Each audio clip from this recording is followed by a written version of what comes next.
Jai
Govardhana Goswami Shiva Prabhupada ki jai. Paramahansa Parivrajika Acharya Srota Vasata Shri Srimad Srila Bhaktivedanta Saraswati Thakur Maharaj ki jai, Ananta Koti Vaishnava ki jai, ISKCON founder Acharya Srila Prabhupada ki jai, Namacharya Srila Haridas Thakur ki jai, Prem Jagaho Sri Krishna Chaitanya Prabhu Nityananda Sri Radhikara Shivasadi Gaur Bhaktavrinda ki jai, Shri Shri Radha Krishna Gaur Gopinanda Shama Kunda Radha Kundagiri Govardhana ki jai, Shri Shri Vrindavan Dhama ki jai, Navadvip Dhama ki jai, Shri Mayapur Dham ki jai, Ganga Maya ki jai, Gaur Shri Premanandi Hari Hari Bol Shamadeka Bhaktivinoda ki jai, all glories to the assembled devotees, all glories to the assembled devotees, all glories to the assembled devotees, all glories to Shri Shri Guru and Shri Gauranga. Narayanam Namaskrityam Naram Chaivam Narottamam Devim Saraswatim Vyasam Tato Jaya Mudidaya Nasta Parayeshu Abhadreshu Ritum Bhagavata Sevaya Bhagavati Ramashokir Bhakti Bhavati Naishtiki. Reading from the 3rd canto, chapter 21, text number 6. Ruchir Yo Bhagavan Brahman Daksho Ramana Sitaha Sita Sarsaja Bhutani Bhava Bhayam Cha Manavim Ruchiyo Bhagavan Brahman Dakshava Brahmana Sitaha Sasarja Bhutani Bhavabayam Chamanivam Ruchiryo Bhagavan Brahman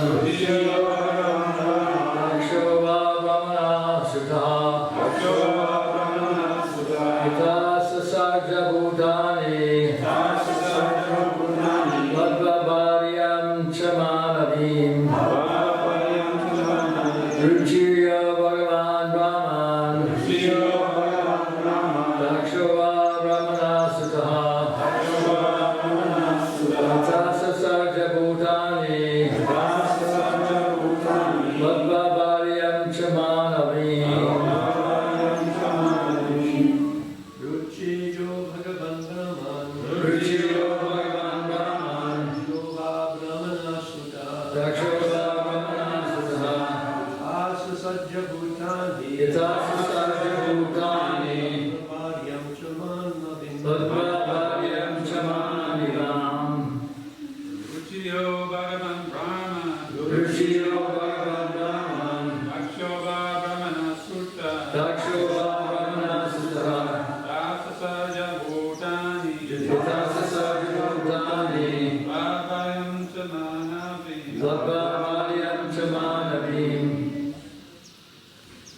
Ruchiryo Bhagavan Brahman Ruchiryo Bhagavan Brahman Dakshava Brahmana Sudaham Dakshava Brahmana Sutaha Yathasa Sarja Bhutani Yathasasarja Bhutani Bhavabayam Chamanavim Bhavabayam Chamanavim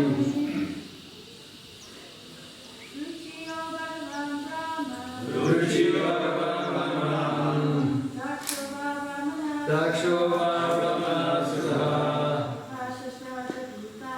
Yathasasarja Bhutani Bhavabayam Chamanavim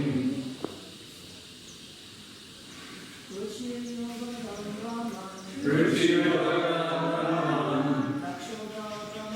Dakshava Brahmana Sutaha Yathasasarja Bhutani Bhavabayam Chamanavim Ruchi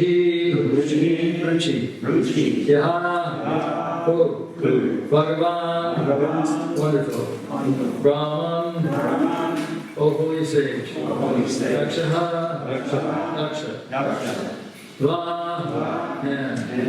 Brahmanaha of Lord Brahma Sitaha the sun Yata in what way? Sarja generated Bhutani offspring. Labdva, after securing. Varyam, as their wives. Cha, and. Manavim, the daughters of Swayambhuva Manu. Translation by Srila Prabhupada.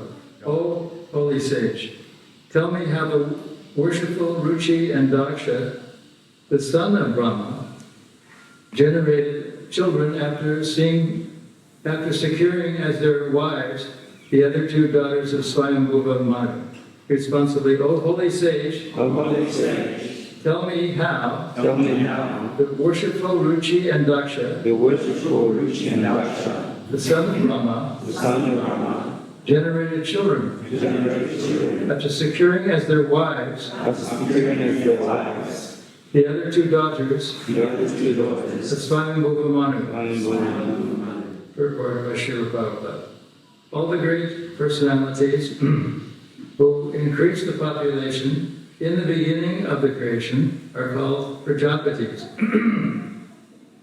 Brahma is also known as Prajapati, as were some of the later sons, Swayambhuva Manu, as well as some of the later sons. Swayambhuva Manu is also known as Prajapati, as is Daksha, another son of Brahma. Swayambhuva had two daughters, Akuti and Prashuti. The Prajapati Ruchi named Akuti, and Daksha married Prasuti. Each couples and their children produced immense numbers of children to populate the entire universe. Vidura's inquiry was, how did they beget the population in the beginning? The verse again. O holy sage, tell me how the worshipful Ruchi and Daksha, the son of Brahma, generated children after securing as their wives the other two daughters of Swayambhuva Manu. Mukam karoti vachalam bhangam mangayate girim yat kripataraham bande shiguru dinatadane.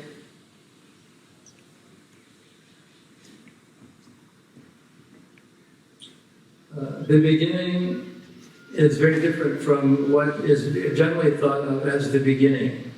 According to Darwinian theory, the beginning was a piece of matter, sometimes referred to as a chunk. Then more and more sophisticated beings evolved. According to the Vedas, evolution is evolution of consciousness, and the beginning was created by the Prajapatis. So this was thousands and thousands of years ago, the beginning, whereas Brahminian or Darwinian evolution thinks it was only a few hundred years ago. So there's a vast difference, and this is one of the ways in which Srila Prabhupada challenged the modern theory of evolution. He wasn't content with just getting people to worship and love Krishna, but was taking issue with the domestic way of thinking. The domestic way of thinking is that we evolved gradually, but evolution is a form of consciousness, and as consciousness became more and more sophisticated, people became more and more sophisticated. Of the 8,400,000 forms of life, 400,000 are said to be humans, and of the 400,000, only a small percentage, maybe 10 or 20%, are what Prabhupada called civilized. The rest are more or less primitive, or non-civilized. But according to Vedic literature, even those who are so-called uncivilized can become great devotees, because the human beings are more advanced, and they have the ability to discern what is real and what is not real. Sometimes people are greatly challenged by disasters. And Prabhupada has told us that even in an air crash, there's a factor that's invisibly called destiny. That according to karma, these passengers were destined to die at that moment. And it sounds a bit callous, because it is a bit callous. But Prabhupada was asked in one lecture, and this was in, just as ISKCON was being incorporated, it was in July or June of 1966, the lawyer who was incorporating ISKCON named Stephen Goldsmith waited till very respectably till Prabhupada finished. And he was leaning up against the wall. This is in 26th Avenue.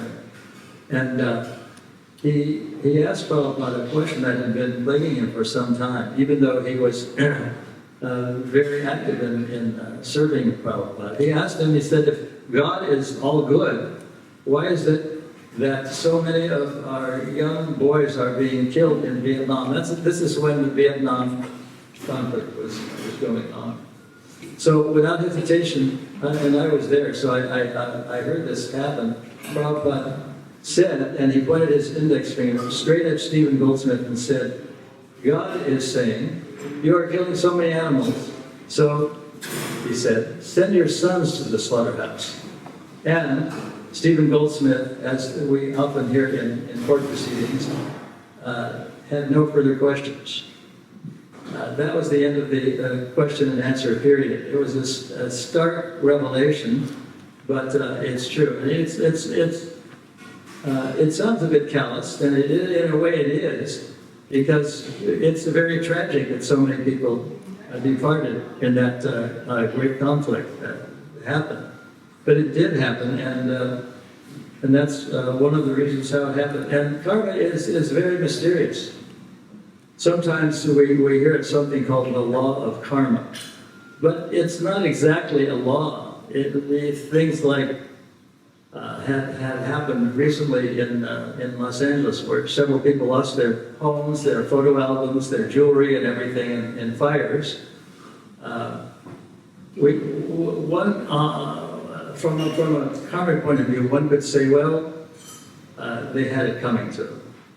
But in another way, devotees are very active. Like there was a flood here a few years ago, and devotees were very active in serving the people who had become homeless, and or in some cases, people even died in the floods.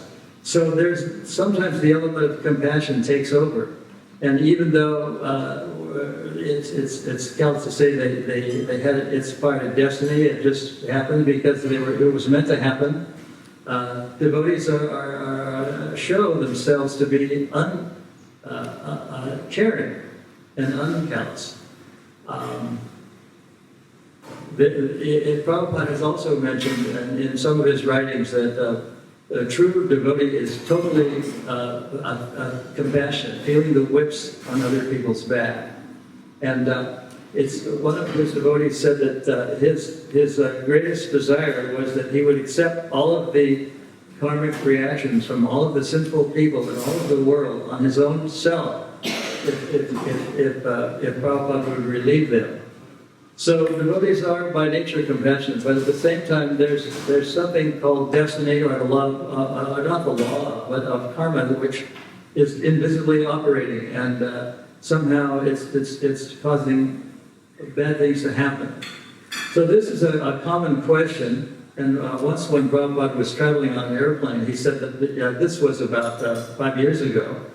Not 5 years ago, this is in about 1965, or 1974, 72, or I don't know exactly what the date was, but Prabhupada was in his mood of traveling all over the world, and the pilot had put the airplane on what's called automatic pilot. And he came back and sat next to Prabhupada. And the question that was very much on his mind was, why is there evil in the world? It's very similar to the question that Stephen Goldsmith was asking. Why is there evil in the world if God is compassionate, all good? And Prabhupada explained this in a way that only an airplane pilot could understand fully. And he said that Ordinarily, we're facing God, and when we face God and we're devotees of God, we're definitely cared for by God. But sometimes evil things happen, and that's, in a sense, that is called the backside of God. So this airplane pilot knew that when flying from east to west, time changes. Sometimes Prabhupada talked about his flight from Paris to Los Angeles taking 9 or 10 hours, but when he arrived in Los Angeles, only 4 hours had expired. So that was his way of explaining that the higher you go in the material world, the more relative time can be. And the time frame from Rama's life, which is unimaginably long, 4.3 million times 1,000 is just one day. It goes to show that time is relative, and even some scientists have touched on this, but no one has fully explained the meaning of how time can be so relative. It does happen. So Prabhupada was very adamant by the modern way of life and modern thinking that we evolved by random action, and of the 8.4 million forms of life, only 400,000 are human. Out of the 400,000 humans, only a small percentage are what Prabhupada called civilized, or they can distinguish, they can hear that the soul and the body are different. And he says that an intelligent person wants to know how this can be. And he quotes one of the Goswamis, I think it was Raghunath Swami, saying, or Sanatana Goswami saying, who am I, or what am I? And even though that person was very advanced materially, very, very accurate and very careful about details, this was a question that was completely honest. It's a philosophical question that only more advanced people can ask, because they wonder what it is. And it's also understood that Raghunath Swami was very expert at ordinary dealings. He was a minister in the Mohammedan government, and it was discovered that his uncle and father, Rania and Govardhana Majumdar, who were tax collectors, were keeping some of the money and not giving it all to the king, who was a Hindu king, and that was in Orisha or Bengal. But somehow or other, the two brothers, Haranya and Majumdar, and his brother, Govardhana, they heard that a government official was coming to arrest them for cheating them, so to speak, and not giving them all their collections of taxes. And so they fled. And when the minister arrived, or the government's representative arrived, only Raghunath was at home. And at the age of only teenage age, about 16, he pacified this man. And even though he was arrested ultimately, he spoke in such a way that he was released, and the government didn't proceed with charges against his uncle and father.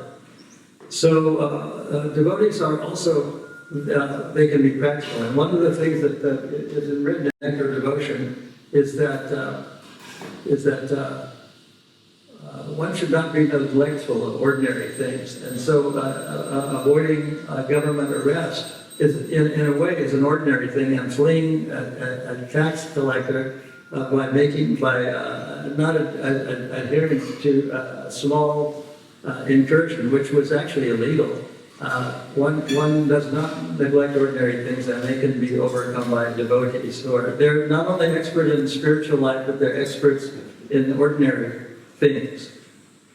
And when Sanatana was arrested, he had to resort to the black market to bribe the jailkeeper to let him go.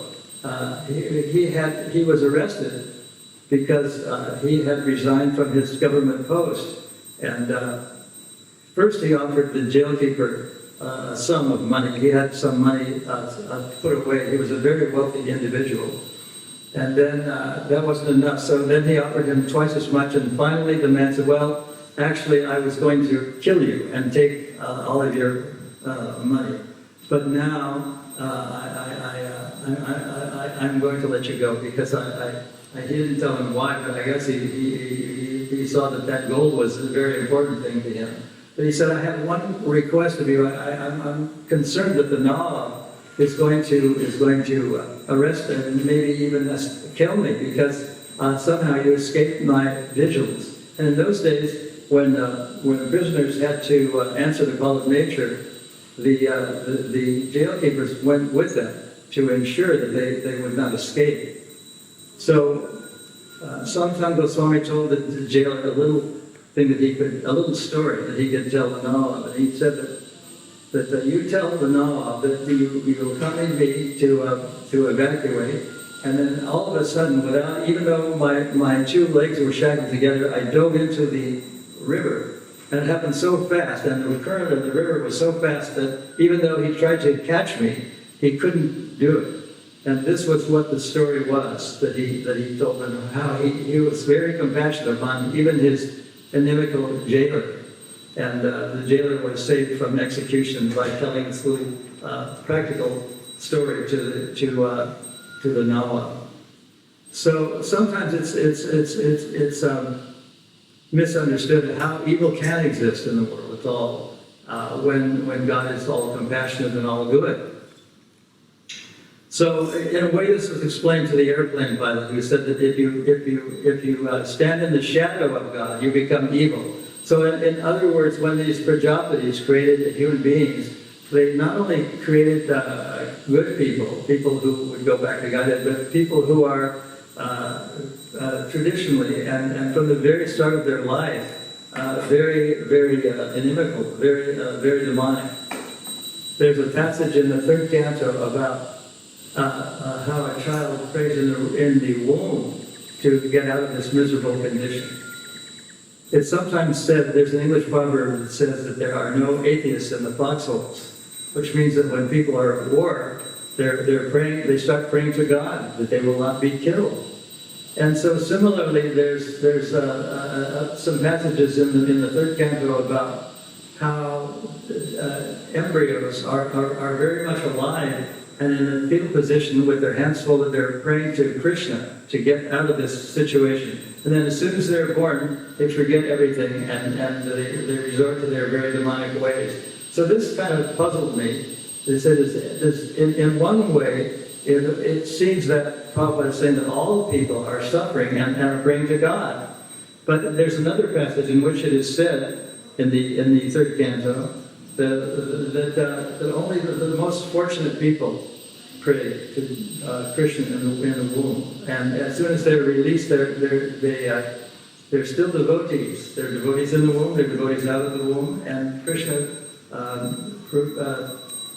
creates all living beings, whether they're of demonic nature or whether they're of a good nature. It's from the very beginning of life. So in Kali Yuga, 99% or something, or maybe 90% of the people are demonic, and they don't believe in God. They believe that because of advances in medicine and flight and communication, that they're going to live forever. Well, maybe medical science can extend their lives for another 10 or 20 or 30 years, but ultimately they're going to have to go. And no invention of pharmaceutical science has enabled people to live forever, even though that's a kind of common thought that if we continue to make advances in medicine, we're going to enable people to live forever. So if a person gets to be 400 or 500 years old in the West, what kind of people are they going to be? Are they going to have memories? Are they going to have brains? Are they going to be able to think? Or are they just going to be walking sort of robots? That's a question that the people have to ask if we're able to live. And there was a time when I think it was in 1967 or 68 when many people of Asian origin, especially of Indian origin, were kicked out of the country of Uganda by a black ruler named Idi Amin. He didn't like people who were different. And somehow or other, one of the nearest Western countries to Uganda was England. And so in a way, all of a sudden, several people, 100,000 people or more, 400,000 people descended on London, and they were of Indian origin. And because the British were the colonizers of the whole world, they tolerated, they didn't mind it, and actually they came to admire the fact that so many people from that part of the world were saving their money. They weren't, they were obedient workers. They were dependable and responsible citizens, and they even elected an Indian as prime minister of the country recently. I don't know if he's still, probably no longer, but he was elected. So they have become very, very respected minority, sort of minority in that country. As opposed to most people in Great Britain who are very atheistically minded people, most of them. Of course, even the most atheistically and demonic people can become devotees. There are instances of people who have become devotees, but it's not ordinary. That's how the Prajapatis, somehow they created evil. Evil was always existing, but it was, especially in Kali Yuga, it's a very common thing for people to be atheistic. So those are the comments on, I'll read the verse again. It says, "O holy sage, tell me how the worshipful Ruchi Daksha, the son of Brahma, generated children after securing as their wives the other two daughters of Swayambhuva Manu." So Prabhupada is very careful and very astute in criticizing Darwinian theory of evolution. So I think we'll stop at that point, and if you have any comments or questions about this or anything else. Bonnie? You want to talk to the world or the speaker? Maharaj, it's just an observation that you're mentioning earlier that, plane crashed, everybody on board seems to be destined to die at the same time.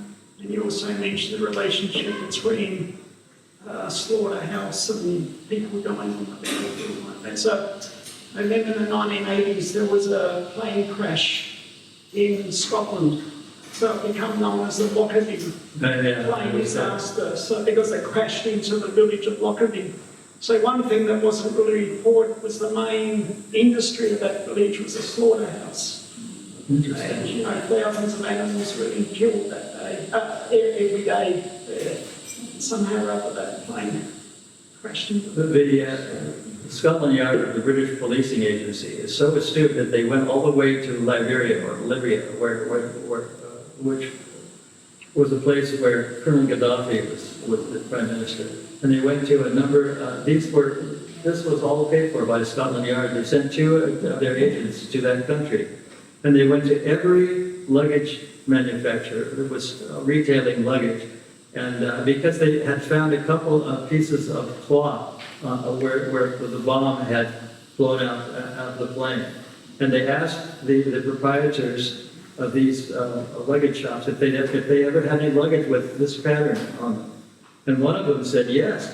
And he said, "Do you remember who purchased it?" And they said yes. And then gradually they tracked down the people who planted the bomb. The Prime Minister of that country wasn't ever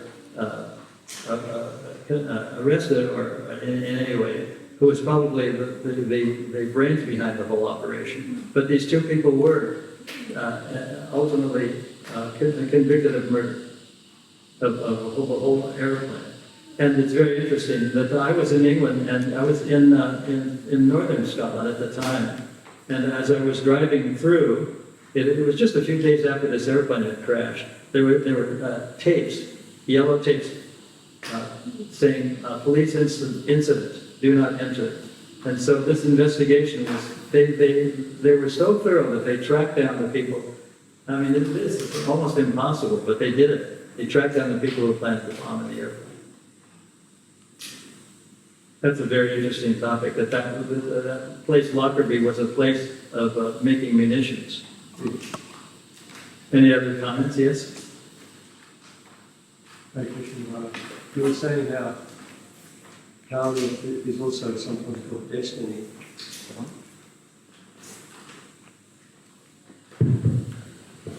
Karma is also sometimes called destiny.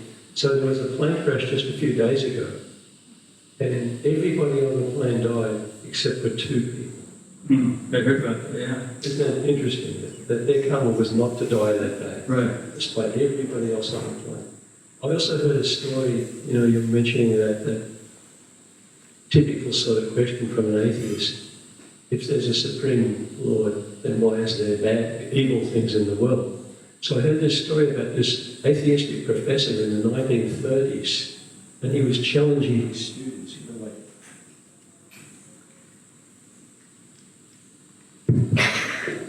if there's, you know, God and there's evil. So one of the students put his hand up to challenge the professor. And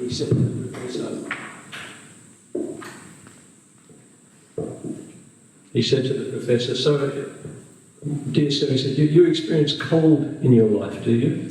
The professor said, of course, yes, cold's a real thing. And this student who was a physicist said, actually, in terms of physics, there's no such thing as cold, really. There's only absence of heat.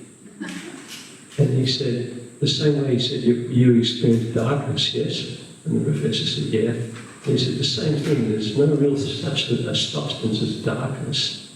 It's only absence of light. So in the same way, there's an absence of the Supreme Lord. Anyway, apparently that student was Albert Einstein. Thank you very much.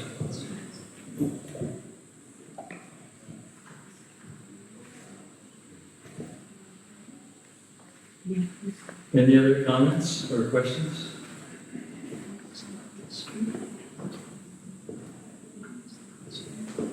Hare Krishna, thank you for class.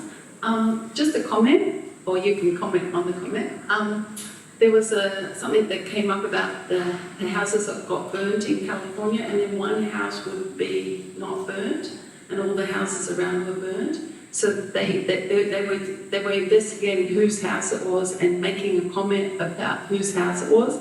And many of those people were very big donators to some caring thing for some humanity thing. I also heard that the house that survived the fires was owned by a guy who bought some water sprinklers, about 5 or 6 of them, put some on the roof of his house and all around his house. And because of that amount of water that had been stored, that house was spared the burning. Mm-hmm. Well, he used his intelligence, didn't he? Yeah, but it's also common that somehow or other his house was safe, but he anticipated the possible danger of fire.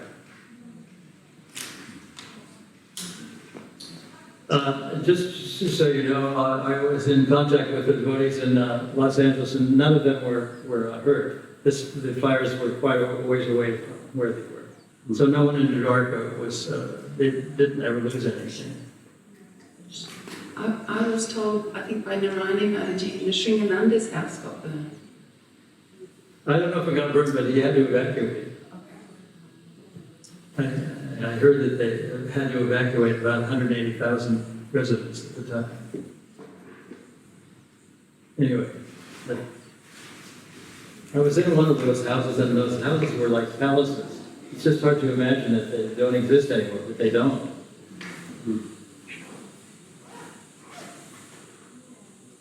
Okay, I think we'll stop at that point. Hare Krishna.